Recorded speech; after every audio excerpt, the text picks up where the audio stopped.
হযরত বাইজিদ বোস্তামির যুগে তিনি ছিলেন আল্লাহর এক বড় ওলি। সেই সময় এক মহিলা ও তার স্বামী এক নির্জন স্থানে বসবাস করতেন। তারা ছিল খুবই গরিব। তার স্বামী কোনো রকম দিনমজুরি করে সংসার চালাত।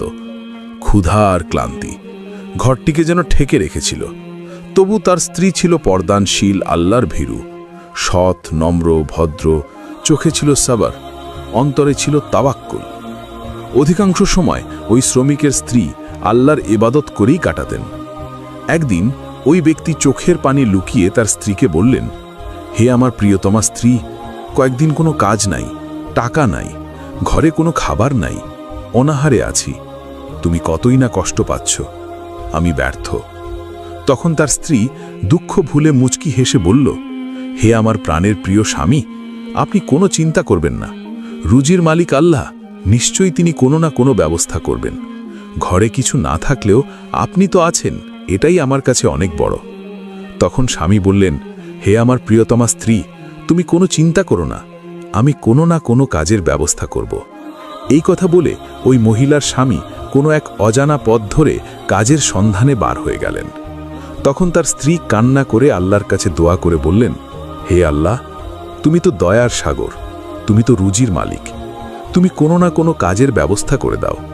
আমাদের ওপরও তুমি একটুখানি রহম করো, আমার স্বামীকে ভালো রেখে দাও, তাকে সৎ পথে রাখো এবং হালাল রুজির ব্যবস্থা করে দাও।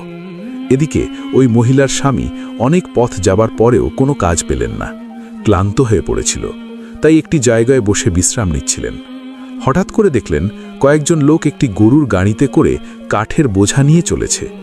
এটি দেখে তার মাথায় নতুন চিন্তার উদয় হল।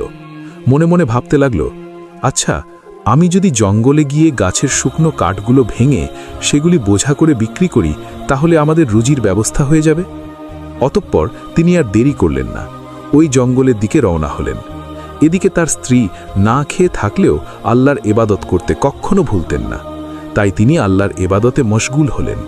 সেই সময় এদিকে হযরত বাইজিদ বোস্তামি গভীর জঙ্গলের নির্জন স্থানে কোনো এক গাছের নিচে আল্লাহর ইবাদতে মগ্ন ছিলেন।